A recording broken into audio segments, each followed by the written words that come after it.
আসসালামু আলাইকুম রহমতুল্লাহ। এশিয়া মহাদেশের ডন যে ভারত, সবচেয়ে বুদ্ধিমান দেশ ভারত, সবচেয়ে গণতান্ত্রিক বড়, শুধু পুরো বিশ্বের সবচেয়ে বড় গণতান্ত্রিক দেশ ভারত, এবং শান্ত শিষ্ট প্রজ্ঞা বুদ্ধি মানে যাই বলেন না কেন, এশিয়ার যে এখন টপ মানে সেটা আপনারা আজকের আলোচনা শুনলেই বুঝতে পারবেন। মানে তারা কূটনৈতিক, তাদের ডিপ্লোম্যাটিক পাওয়ার এখন এত বেশি এবং তাদের কূটনীতি এত শক্তিশালীভাবে কাজ করে যে এশিয়া মহাদেশে কেউ শান্তিতে থাকবে কি থাকবে না, এশিয়া মহাদেশে কার মানে অশান্তি থাকবে, এশিয়া মহাদেশে কাউকে কোনো কিছু করতে হলে ভারতের দাদাগিরি দেখেই তারপর করতে হবে বা ভারতের দাদাগিরি হজম করেই করতে হবে, এটা আজকের আলোচনার পরে মোটামুটি বুঝতে পারবেন। কেননা চীন, রাশিয়া, পাকিস্তান এখন আছে, মানে যদি এশিয়া মহাদেশের শক্তিশালী রাষ্ট্রগুলোর কথা বলেন তো চীন আর পাকিস্তান, তার আগে ভারত। ইতিমধ্যে ভারত খেলা তো বিমান বাহিনীর ক্ষেত্রে দেখাই দিয়েছে। মানে মানে রিপোর্ট প্রতিবেদন আপনারা জানেন, পড়েছে যে ৩ নম্বর শক্তিশালী বিমান বাহিনীতে ৩ নম্বর শক্তিশালী দেশ এবং ডিপ্লোম্যাটিক পাওয়ারের অতুলনীয়। মানে ডোনাল্ড ট্রাম্প এত trillion trillion dollar, crore crore মার্কিন, হাজার হাজার কোটি কোটিটা মার্কিন ডলার ব্যয় করেও এরকম ডিপ্লোম্যাটিক মানে রিলেশন ক্রিয়েট করতে পারছে না। যারা যা করছে তার কাছে ভয়ে ত্রাসে আতঙ্কে করছে, কিন্তু মানে ভারত সৌহার্দ্য সম্প্রীতি ভালোবাসা মানে ভালোবাসার শক্তি দিয়ে এবং ডিপ্লোম্যাটিক পাওয়ার দিয়ে কৌশল দিয়ে সবার মন জয় করে নিয়েছে। এবং এশিয়া মহাদেশে কেউ যদি মানে দাদাগিরি করতে চায় বা ভারতের সাথে তেড়ামি করতে চায়, ভারত একবারও সেই তেড়ামির রেসপন্স করে না, বলে তোরা মারবি মার, মারার পরে খেলা দেখায়। মানে উপযাজক হয়ে, মানে প্রত্যেকটি ধর্মগ্রন্থে বলেছে তুমি সেদে কারোর গায়ে আঘাত করতে যেও না, কিন্তু কেউ যদি তোমার আঘাত করে তাহলে সেটাকে প্রতিঘাত করো।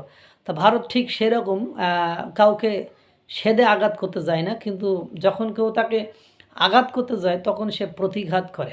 যাই যে কথা বলছিলাম, মূল যে থিঙ্কিং অ্যান্ড থটটার ভেতরে আপনাদেরকে নিয়ে যেতে চাচ্ছিলাম সেটা হলো আফগানিস্তানের অস্থিরতা। আফগানিস্তান এবং পাকিস্তানের মধ্যে যে অস্থিরতা বিরাজ করছে, পাকিস্তান সকালে দুপুরে বিকেলে মানে একটা দেশ আফগানিস্তানকে না যতটা দোষারোপ করেছে তার চেয়ে বেশি দোষারোপ করেছে হলো ভারতকে।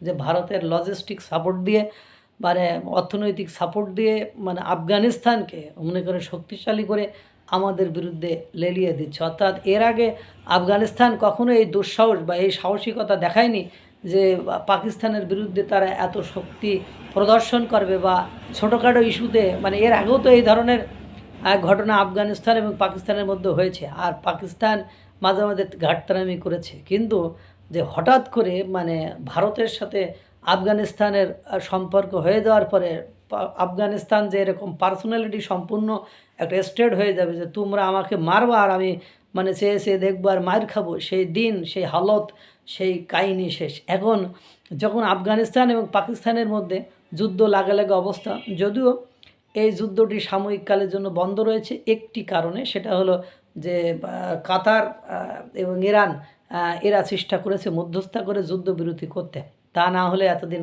লেগে যেত। তারপরেও শেষ টিকবে কিনা এটা বলা যায় না। গতকালকেও আফগানিস্তানের সেনারা পাকিস্তানের 5 সেনা সদস্যের উইকেট ফেলে দিয়েছে, আরও 25 জন এমনি সাধারণ লোকের উইকেট ফেলে দিয়েছে, এরকম একটি সংবাদ আপনার সীমান্তবর্তী এলাকা থেকে প্রকাশিত হয়েছে। এখন আমি যে কথা বলতে চাচ্ছিলাম যে ভারত হলো এই আফগান পাকিস্তানের মধ্যে খেলা জমে যাওয়ার পেছনে পাকিস্তান সকাল বিকেল দুপুর শুধু একটা কথাই বলছে যে আফগানিস্তান ভারতের সাথে সম্পর্ক ভালো করার পরে তারা এই ধরনের করছে, এবং আফগানিস্তানকে সকল ধরনের সাহায্য, অর্থনৈতিক, সামাজিক, রাজনৈতিক, সাংস্কৃতিক, ইনফ্রাস্ট্রাকচারগত মানে কাঠামোগত যত সাহায্য সহযোগিতা দরকার সব ধরনের সাহায্য সহযোগিতা কিন্তু তারা করেছে।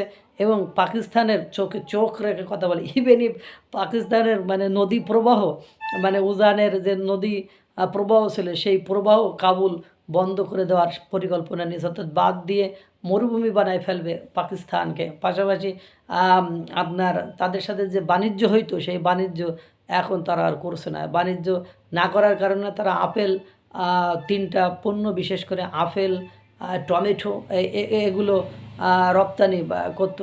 তারা সেখান থেকে নিজেদেরকে গুটিয়ে নিয়েছে, যার কারণে পাকিস্তানে এখন টমেটোর কেজি মানে কিলো 600 থেকে 700 রুপি। এখন সবচেয়ে বড় কথা হলো চীন আছে বহুত বিপদে। চীনের মানে পাকিস্তানের সাথে ব্যাপক একটা ব্যবসায়িক সম্পর্ক রয়েছে, অর্থাৎ হিউজ পরিমাণ ইনভেস্ট পাকিস্তান ভারতকে মানে টপকায় যে পাকিস্তানের সাথে আপনার চীন করেছে। এখন যদি আফগান আর পাকিস্তান যুদ্ধ লেগে যায়, এই সময় যদি পাকিস্তানের পক্ষে চীন নেয়, তাহলে মানে চীন বিপদে পড়ে যাবে, কারণ তখন বাগরাম ঘাটির একটা ব্যাপার স্যাপার আছে, তখন তার আঞ্চলিক নিরাপত্তা মানে বিঘ্নিত হবে এবং চরম বিপদগ্রস্ততার ভেতরে পড়ে যাবে। অর্থাৎ মানে চীন আছে চরম সংকটে এবং ডিলেমায়, যে যদি কোনো কারণে এই যে উত্তেজনা আফগানিস্তান এবং পাকিস্তানের মধ্যে এই উত্তেজনা যদি যুদ্ধে রূপ নেয়, তাহলে মাঝখান থেকে ভারত ব্যাপকভাবে উপকৃত হবে, কারণ ভারতের চিরশত্রু হলো পাকিস্তান এবং চীন। সেই পাকিস্তান এবং চীন এরা দুইজনই উভয় সংকটে পড়বে। কোনো কারণে সঙ্গত কারণে যদি চীন মানে আপনার পাকিস্তানের পক্ষ নেয়, তাহলে আফগানিস্তান মানে চীনরে বড়াই ফেলবে আঞ্চলিক সীমানে। তখন ভারত যদি একটু সাপোর্ট দেয়, তাহলে চীনের মানে অস্তিত্ব বা স্বাধীনতা সার্বভৌমত্ব নিয়ে টানাটানি পড়ে যাবে। পাশাপাশি মুসলিম দেশগুলো এজন্য মানে চীন সর্বোত্তম চেষ্টা করছে যে কোনো কারণে পাকিস্তান এবং আফগানিস্তানের সাথে যাতে যুদ্ধ না মানে বেঁধে যায়। কারণ যুদ্ধ বাঁধার একেবারে কুল কিনারায় এসে দাঁড়িয়েছে। ইতিমধ্যে আফগানিস্তানে বাগরাম ঘাটির দিকে ভারতের পতাকা, এই যে প্রচুর হিউজ পরিমাণ গ্যাস ভারতে রপ্তানি করবে আফগানিস্তান, সেই চুক্তি হয়েছে। ভারত তাদেরকে সব ধরনের সহযোগিতা দিয়ে সাহায্য করছে। এখন কথা হলো ভারত মানে এমন এক সিপাই সবাইকে ফেলে দিয়েছে যে আফগানিস্তান এখন মনে করেন সবার ঘুম হারাম করে দিয়েছে।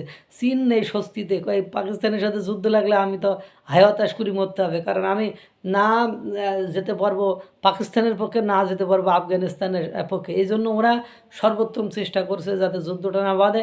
ঠিক সেম স্টাইলে রাশিয়াকে তো আপনার ভারত আর আফগানিস্তানের পক্ষ নেওয়াই লাগবে, নাহলে বাগরাম ঘাঁটি মানে এটা হলো গোদের উপর বিষ পড়া। এই বাগরাম ঘাঁটিতে যদি মার্কিন যুক্তরাষ্ট্র কোনো কারণে ঢুকে পড়ে, পাকিস্তানকে চীন যদি সাপোর্ট করে, বাগরাম ঘাঁটি যদি দখল করে মার্কিন যুক্তরাষ্ট্র ওখানে ঢুকে পড়ে, তাহলে চীনের যে দাদাগিরি অনেকটা ভারতীয় উপমহাদেশে এখন আছে, সেই দাদাগিরিতে একেবারে ভাটা, মানে চীনের মানে শক্তি একেবারে হ্রাস পাবে বা কমে যাবে। সব কিছু মেলায় আমি একটা জিনিস বুঝলাম, ভালো দক্ষিণ এশিয়া মহাদেশে বা ভারতের এই যে এশিয়ার এই অঞ্চলটিকে, দক্ষিণ এশিয়ার এই অঞ্চলটিতে সবার বস হলো মানে ভারত। তারা সব বুদ্ধির খেলা খেলে।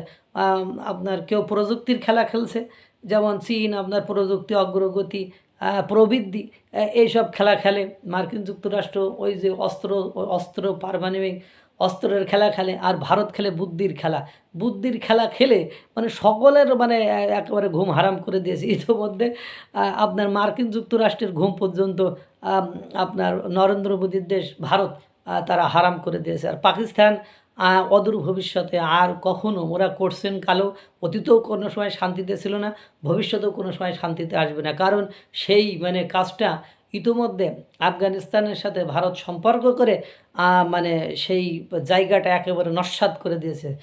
মানে পাকিস্তানের ভেতরে 4টি বিদ্রোহী গোষ্ঠী, বাইরে হলো কি আপনার আফগানিস্তান, ভারত মানে কার সাথে সম্পর্ক ভালো, প্রতিবেশী একটা রাষ্ট্রের সাথেও সম্পর্ক ভালো না। সম্পর্ক ভালো করতে হলে তার অর্থনৈতিক শক্তি থাকা লাগে। অর্থনৈতিক তাদের এত খারাপ অবস্থা, তারাই এখন ভিক্ষা করে লোকের কাছ থেকে চেয়ে চিনতে, তাদের দেশ যাতে ক্লাবস না হয়ে যায়, অর্থনৈতিক দেউলিয়াত্ব বরণ না করে, এই জন্য মার্কিন যুক্তরাষ্ট্রের চাটাচাটি করেছে যাতে মার্কিন যুক্তরাষ্ট্র তাদের টাকা পয়সা দিয়ে কোনোভাবে খুঁটির মতো। এখন মার্কিন যুক্তরাষ্ট্র আছে উল্টা বিপদে, কারণ এশিয়া মহাদেশে দাদাগিরি করতে হলে বা এশিয়া মহাদেশে কোনো কিছু করতে হলে ভারতের সাথে সম্পর্ক রাখতে হবে। ভেবেছিল যে ভারতকে শুল্কের ভয় দেখিয়ে তাদের মানে আমার কাছে মাথা নোয়ানো যাবে, কিন্তু ভারত মানে কূটনৈতিকভাবে বাণিজ্যিকগতভাবে এবং পৃথিবীর অন্যান্য রাষ্ট্রের সাথে তাদের সম্পর্কটা এত সুদৃঢ় এবং শক্তিশালী করেছে যে এসব ভয় দেখিয়ে তাদেরকে আর দমন করে তাদের কাছে মাথা হেড করানো সম্ভব নয়। সুতরাং চীন, পাকিস্তান, তারপরে মানে এদের শান্তি এখন নির্ভর করছে অনেকটা ভারতের উপরে। আল্লাহ তাআলা সকলকে ভালো রাখুক, সুস্থ রাখুক। আসসালামু আলাইকুম রহমতুল্লাহ।